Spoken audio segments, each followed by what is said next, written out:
Hello दोस्तों, फिर आपसे मुखातिब हूँ। नगर पालिका अधिनियम में नगर पालिका में जो नामांतरण होता है वो नगर पंचायत में, उस बारे में बात करेंगे। आप मेरा वीडियो को शेयर करें, लाइक करें, सब्सक्राइब करें। और इसके बाद जो अगली वीडियो होगी उसमें मैं ये बताऊंगा कि जो नया भारतीय उत्तराधिकार अधिनियम और हिंदू उत्तराधिकार अधिनियम में जो संशोधन हुआ है, जिसमें बहनों को, बेटी को जो अधिकार दिया है, 2005 में संशोधन हुआ है, उसमें सब बेटियों को जो अधिकार दिया है, तो बेटी को अधिकार कब मिलेगा, किस पोजीशन में मिलेगा और किस स्थिति में नहीं मिलेगा, ये मैं अगले वीडियो में बताऊंगा। आप ज़रूर देखिएगा। तो अभी हम इस वीडियो की बात करें दोस्तों, नगर पालिका अधिनियम की धारा 150 और धारा 151 में इस संबंध में है कि आप नगर पालिका में नामांतरण कैसे करवाएंगे। इसके लिए दो बात है। या तो नामांतरण तब होगा जबकि आपने संपत्ति को खरीदा है।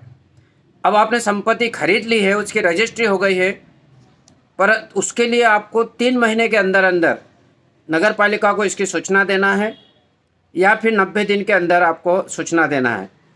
ये इसका टाइम पीरियड है। इसमें आप सूचना दे के और नामांतरण की कार्यवाही कर सकते हैं। तो नामांतरण के लिए आप जिसको हक अर्जित हुआ है, जिसको टाइटल मिला है, जिसको स्वत्व मिला है, जिसकी रजिस्ट्री हुई है, उसको ही वहाँ पर आवेदन देना पड़ेगा। उस नामांतरण का आवेदन फार्म भरने के बाद, उसका टैक्स भरने के बाद उसकी विज्ञप्ति जारी होगी। विज्ञप्ति जारी होने के बाद 30 दिन का इंतज़ार करेंगे कि कोई उसमें आपत्ति लगाता है या नहीं। अगर कोई आपत्ति लगाता है तो उसके बाद में उस आपत्ति पर सुनवाई होगी, और उसके बाद अगर ऐसा लग रहा है कि वाद विवाद ज़्यादा है तो उसको सक्षम न्यायालय में जाने का आदेश दिया जाएगा। ये धारा 150 में इसका प्रावधान है। दूसरा ये है कि अगर मान लो वसीयत कर दी है, तो वसीयत करने वाले की फौत हो गई, मृत्यु हो गई है, तो उसके भी आपको 3 महीने या 90 दिन के अंदर अंदर आपको नगर पालिका में सूचना देना है, और उस वसीयत के डॉक्यूमेंट पेश करके और उसके आधार पर आपको नामांतरण करवाना है। तीसरी स्थिति है कि मान लो कोई ऐसा व्यक्ति की मृत्यु हो गई जिसकी पत्नी भी नहीं है या पति भी नहीं है, पति पत्नी दोनों नहीं है, उनके बच्चे भी नहीं है, तो उस स्थिति में आपको अगर नगर पालिका से नामांतरण करवाना है तो आपको 1000 रुपये के स्टाम्प पर जितने उसके उत्तराधिकारी या वारिस, जो काका बाबा जो भी लोग हैं, भाई लोग, जैसे एक व्यक्ति की मृत्यु हो गई तो उस व्यक्ति के भाई लोग होंगे, तो जो भी भाई और बहन है केवल उन लोगों के ही दस्तखत होंगे स्टाम्प पर, और एग्रीमेंट होगा कि हम इनके वारिस हैं, इसलिए हमारा नामांतरण नगर पालिका के अभिलेख में किया जाए। आपको मैं बता देता हूं कि नगर पालिका में नाम चढ़ने से कोई व्यक्ति मालिक नहीं हो जाता है, उसका टाइटल नहीं बन जाता है, वो मुख्तियार नहीं हो जाता है। वो केवल एक टैक्स जमा करने के लिए नगर पालिका, नगर पंचायत में नामांतरण होता है। मैं पहले भी बता चुका हूँ तो अगले वीडियो में। इसलिए मित्रों, इसमें आपको जो व्यक्ति की मृत्यु हो गई है और उसका कोई भी नहीं हो और केवल भाई लोग हैं, तो भाई बहन मिलकर 1000 रुपये के स्टाम्प पर अपना अभी स्वीकृति एक्नॉलेजमेंट करवा ले, और उसके बाद में वो नगर पालिका में दे दे। वो नगर पालिका अपने तरह से उसकी इंक्वायरी करेगी और उसके बाद आपका नामांतरण उसमें हो जाएगा। इसके बाद है कि दूसरी स्थिति कि आपको कोई ने गिफ्ट दिया है, तो गिफ्ट दिया है तो गिफ्ट में भी उसका रजिस्ट्रेशन वैसे ही होगा, दान का भी, जैसे ही आपका विक्रय का होता है। ये सामान्य छोटी छोटी बातें लोग नहीं जानते हैं, इस कारण से बाद में न्यायालय में जाता है केस और समस्याएं उत्पन्न होती है। तो धारा 150 और 151 नगर पालिका अधिनियम में स्पष्ट लिखा हुआ है, अगर मान लो जो व्यक्ति है, अगर मान लो मृत्यु हो गई, तो उसका अगर लड़का या लड़की जिंदा है तो फिर वो अपना नामांतरण करवा सकते हैं, जिसको फौती नामांतरण कहा जाता है।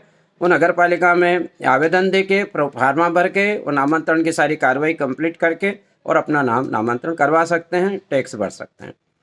और यदि आपका 3 महीने या 90 दिन निकल गए जब आपका हक उत्पन्न हुआ और उसके बाद आप देते हैं, तो आपको उसके साथ में एक शपथ पत्र भी लगाना होगा और रजिस्ट्री की कॉपी भी देना होगी। अब इसमें क्या होता है कि अक्सर जो भी टाइटल डॉक्यूमेंट होते हैं, जो रजिस्ट्री वगैरह की जो भी दस्तावेज या वसीयत वगैरह होती है, लोग क्या करते हैं, नगर पालिका वाले भी नहीं बताते हैं, और लोग भी क्या करते हैं, उसकी जेरोक्स फोटोकॉपी लगा देते हैं। अब जेरोक्स फोटोकॉपी लगा देते हैं और फिर जो भी व्यक्ति उनसे को वाद विवाद होता है और न्यायालय में जाता है, तो उसके जेरोक्स फोटोकॉपी की ही फोटोकॉपी ले लेता है।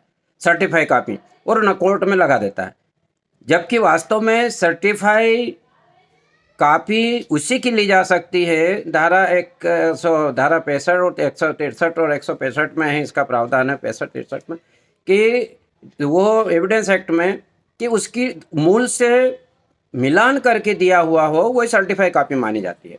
इसलिए मित्रों, आप जब भी पर वहाँ पे लगाए तो सर्टिफाई कापी ही नगर पालिका में पेश करें, ताकि जब आप वहाँ से वापस ले तो आपको फोटोकॉपी की कापी ना मिलेगी, बल्कि सर्टिफाई कापी की कापी मिल सकती है सर्टिफाई करके। इसलिए छोटी छोटी बातों का ध्यान दें, और बाकी बातें अपन अगले वीडियो में करेंगे। इसमें और भी किसी की समस्या हो तो मुझे 9981793042 पर मेरे से बातचीत कर सकते हैं। मैं इंदौर हाई कोर्ट में प्रैक्टिस करता हूँ, दिल्ली सुप्रीम कोर्ट में का भी मैं लाइफ मेंबर हूँ, और सबऑर्डिनेट कोर्ट में भी प्रैक्टिस करता हूँ। और मुझसे जो भी आप लोगों को सहयोग होगा या सलाह देना है, मैं आपको इसमें मार्गदर्शन दूंगा। धन्यवाद। अगले वीडियो में मिलेंगे।